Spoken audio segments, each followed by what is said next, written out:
फटात खबर देखो 30 ਸੈਕਿੰਡ ਦੇ ਵਿੱਚ ਡਾਊਨਲੋਡ ਕਰੋ ਤੱਕ ਐਪ ਲਿੰਕ ਡਿਸਕ੍ਰਿਪਸ਼ਨ ਦੇ ਵਿੱਚ।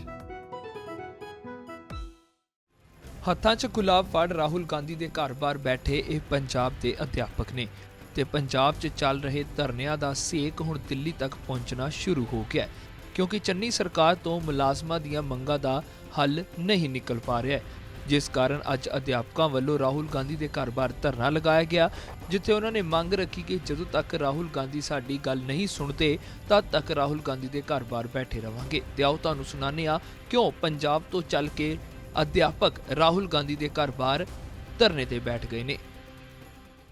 हम नई दिल्ली में हैं, राहुल गांधी के घर के सामने खड़े हैं और हमारे साथ यहाँ पर खड़े हैं करीबन 180 टीचर्स जो पंजाब से आए हैं और प्रदर्शन कर रहे हैं क्योंकि उनकी सैलरीज जो हैं वो नहीं मिली है उनको पूरी तरह से करीबन 1 साल से। उनका कहना है कि हालांकि डिपार्टमेंट जो है, जो एजुकेशन डिपार्टमेंट है, वो कह रहा है कि एक टेक्निकल एरर है जिस वजह से इनको सैलरी नहीं मिल पा रही है, लेकिन ये मैटर रिजॉल्व नहीं हो पा रहा है क्योंकि अंदरूनी जो लड़ाइयां चल रही हैं कांग्रेस पार्टी में और जो विभिन्न विभाग हैं पंजाब सरकार में, उसकी वजह से इनकी सैलरी जो है वो रिलीज नहीं हो पाई है। अभी आप देख सकते हैं हाथों में गुलाब लिए ये सभी प्रतीक्षा कर रहे हैं कि राहुल गांधी कब बाहर निकलेंगे अपने घर से और शायद इनसे बात करेंगे और कुछ इसमें निर्णायक रूप से कुछ सामने आ पाएगा, कुछ बाहर आ पाएगा। कुछ टीचर से बात करेंगे, हम लोग जानना चाहेंगे कि कब से ये जो स्थिति है बनी हुई है। मैम, आपसे मैं जानना चाहूंगा कि कब से ऐसी ही स्थिति बनी हुई है और क्या एक जो मुद्दा है जो निकल करके आ रहा है, टीचर्स की सैलरी जो कट हुई है, ये क्या है एकदम? सर एक्चुअली हम 2016 में भर्ती हुए थे, टेस्ट क्लियर करके पूरा क्राइटेरिया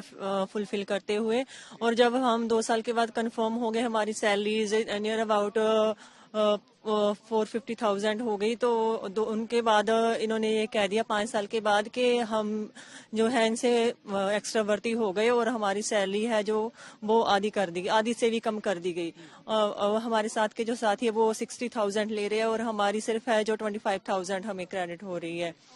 और जो है हमारे पंजाब के एजुकेशन मिनिस्टर है वो खुद मीडिया के सामने लाइव होकर कह रही है कि ये बिल्कुल ही एजुकेशन डिपार्टमेंट की फॉल्ट है जो इनके साथ हमारे साथ जो इनजस्टिस हुआ है, पर हमें उसका कोई भी जस्टिस नहीं हो रहा हमारे साथ। कब से इशू आ रहा है जो सैलरीज को लेकर के आ रहा है? बताया जा रहा है कि करीबन 12 महीने से ऑलमोस्ट हो गया है और लगातार ऐसी स्थिति चल रही है। Yes sir, near about sir 1 year हो चला है और ऐसे ही हमारी सैलरी जो है वो 7th पे कमीशन जो सेंटर का पे स्केल पंजाब में नवी 17 जुलाई 2020 के बाद की अपॉइंटमेंट पे ये लागू कर रहे हैं, पर हम तो 2016 के अपॉइंट हुए, पर हमें भी जो इन्होंने क्या है हमारे साथ बिल्कुल जबरन है हम पर, वो सेंटर पे स्केल के हिसाब से हमें सैलरी क्रेडिट कर रहे हैं।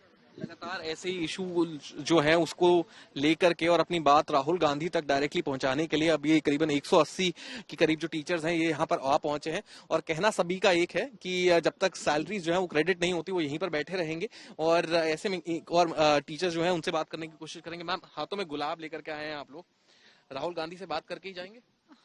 हाँ जी सर, हम सर से राहुल गांधी जी से रिक्वेस्ट करने आए हैं। हमारा मैटर जो है पंजाब में सॉल्व नहीं हो रहा है, इसलिए हमारी रिक्वेस्ट है प्लीज वो इस तरफ ध्यान दे ताकि हमारी जो प्रॉब्लम्स है वो कम हो सके।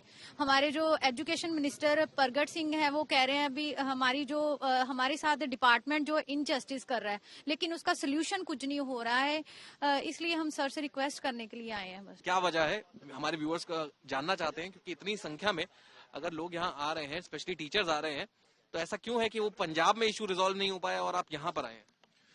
सर बेसिकली पंजाब में किसी की कोई भी सुनवाई नहीं हो रही, जितने भी एम्प्लॉयज हैं अनएम्प्लॉयड हैं चाहे एम्प्लॉय हैं, किसी की कोई सुनवाई नहीं हो रही। हम लोग पंजाब में दुखी होकर अब यहाँ पे राहुल गांधी जी के पास पहुंचे हैं, अभी हमारे साथ इंसाफ किया जाए क्योंकि पंजाब में हमारे साथ गैर कानूनी तरीके से हमारे साथ धक्का किया जा रहा है। सर हम लोग सर बताना चाहता हूँ भी हम लोग एक रेगुलर टीचर हैं। आज से 5 साल पहले 4500 टीचर्स की एक रिक्रूटमेंट हुई थी, एक ही दिन एक ही पोस्ट के ऊपर एक ही रिक्रूटमेंट में सेम डे हम सभी ने इकट्ठे ज्वाइन किया था। 5 साल की रेगुलर सर्विस करने के बाद, कंफर्म्ड होने के बाद, उनमें से सिर्फ 180 टीचर्स के जो सैलरी है वो आधी कर दी गई है विदाउट एनी रीजन। इनसे रीजन पूछ रहे हैं, इनसे कानून पूछ रहे हैं, कोई रीजन नहीं बता रहे, कोई कानून नहीं बता रहे। और यहाँ तक भी जो पंजाब में एट प्रेजेंट जो एजुकेशन मिनिस्टर हैं वो खुद मीडिया में आके एक्सेप्ट कर रहे हैं कि ये जो 180 टीचर्स हैं इनका कोई फॉल्ट नहीं है, डिपार्टमेंट की अपनी खुद की गलती है और मैं इनकी फाइल बना के फाइनेंस में भेज रहा हूँ। उन्होंने भेजी भी है, बट फाइनेंस वाले जो हैं वो उस फाइल को अप्रूव नहीं कर रहे। जिसलिए आज हम राहुल गांधी जी से आगे मिलने के लिए आए हैं। अब आप यहाँ पर आ गए हैं, करीबन 2 घंटे से आप लोग यहाँ पर हैं, कब तक रहेंगे यहाँ पर? सर जब तक हमारी सुनवाई नहीं होगी तब तक यहीं पे बैठे रहेंगे? ऐसे कैसे बैठे रहेंगे आप लोग? सर बैठे रहेंगे ऐसे ही, यहाँ पे ऐसे बैठेंगे। बेसिकली देखो सर, हमारे पास ना अब सुसाइड करने के अलावा कोई रास्ता नहीं रहा। देखिए सर, जो हमारी पुरानी सैलरी थी, जो पुरानी हमें सैलरी डिपार्टमेंट देता था, उसके हिसाब से हमने अपने घर बनाए और बैंक से लोन ले लिया। अब जो इन्होंने हमारी जो सैलरी आधी से भी कम कर दिया, हमारे बैंक की लोन की जो इंस्टॉलमेंट है वो हमारी सैलरी से 3,000 रुपये ज्यादा है। जहाँ तो जो बैंक वाले हैं वो हमारा घर हमसे छीन लेंगे, जहाँ हमें सुसाइड करनी पड़ेगी। और इनका जो विषय है वो यही है कि सैलरी जो है, जो बाकी 4500 के करीब जो बाकी टीचर्स हैं जो उनको दी जा रही है, उसी पे ग्रेड पे इनको भी दी जानी चाहिए। और दूसरी ओर उनकी डिमांड है कि राहुल गांधी कम से कम बाहर आए, अपने घर से एक बार मुलाकात करें और देखें कि जो चीजें इनके साथ हो रही हैं वो और किसी के साथ ना हो, और पहले जो इनकी सैलरीज है वो रेक्टिफाई करी जाए। मैं हूं मोहित शर्मा, वीडियो जर्नलिस्ट वकार के साथ।